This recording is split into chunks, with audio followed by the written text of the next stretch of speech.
شروع کرتا ہوں میں اللہ کے نام سے جو بڑا مہربان نہایت رحم کرنے والا ہے۔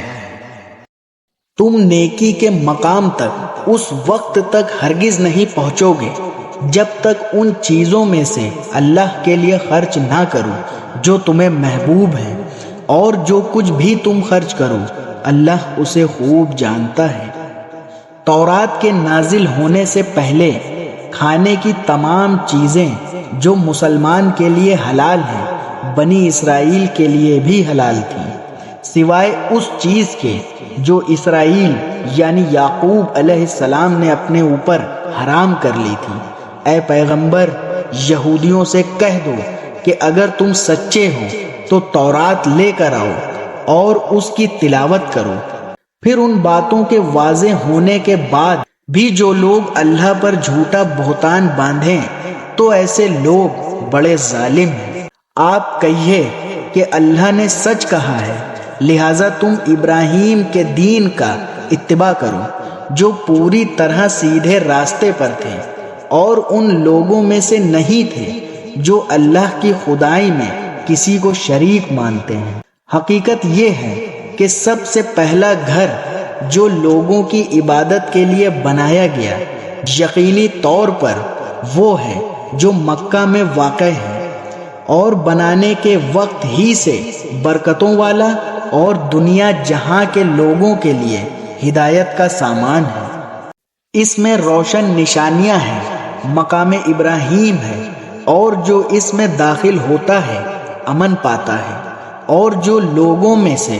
جو لوگ اس تک پہنچنے کی استطاعت رکھتے ہوں ان پر اللہ کے لیے اس گھر کا حج کرنا فرض ہے، اور اگر کوئی انکار کرے تو اللہ دنیا جہان کے تمام لوگوں سے بے نیاز ہے۔ کہہ دو کہ اے اہل کتاب، اللہ کی آیتوں کا کیوں انکار کرتے ہو؟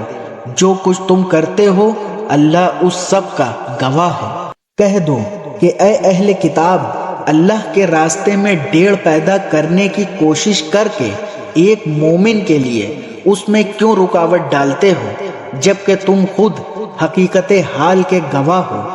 جو کچھ تم کر رہے ہو اللہ اس سے غافل نہیں ہے۔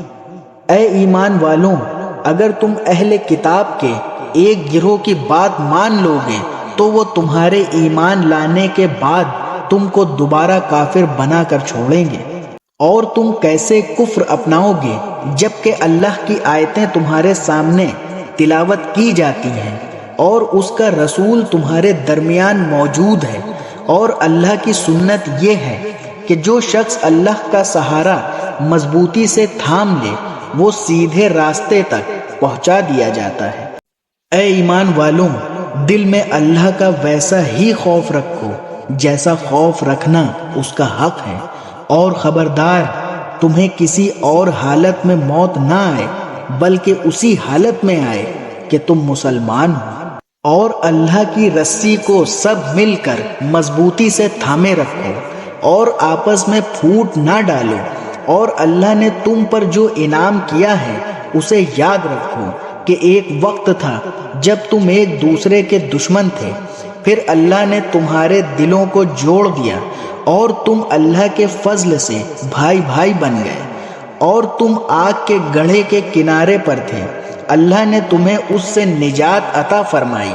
اسی طرح اللہ تمہارے لیے اپنی نشانیاں کھول کھول کر واضح کرتا ہے تاکہ تم راہ راست پر آ جاؤ،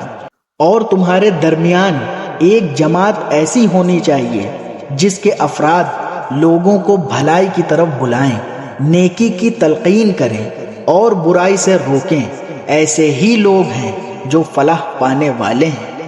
اور ان لوگوں کی طرح نہ ہو جانا جن کے پاس کھلے کھلے دلائل آ چکے تھے، اس کے بعد بھی انہوں نے آپس میں پھوٹ ڈال لی اور اختلاف میں پڑ گئے۔ ایسے لوگوں کو سخت سزا ہوگی اس دن جب کچھ چہرے چمکتے ہوں گے اور کچھ چہرے سیاہ پڑ جائیں گے، چنانچہ جن لوگوں کے چہرے سیاہ پڑ جائیں گے ان سے کہا جائے گا کہ کیا تم نے اپنے ایمان کے بعد کفر اختیار کر لیا؟ لو پھر اب مزہ چکھو اس عذاب کا کیونکہ تم کفر کیا کرتے تھے۔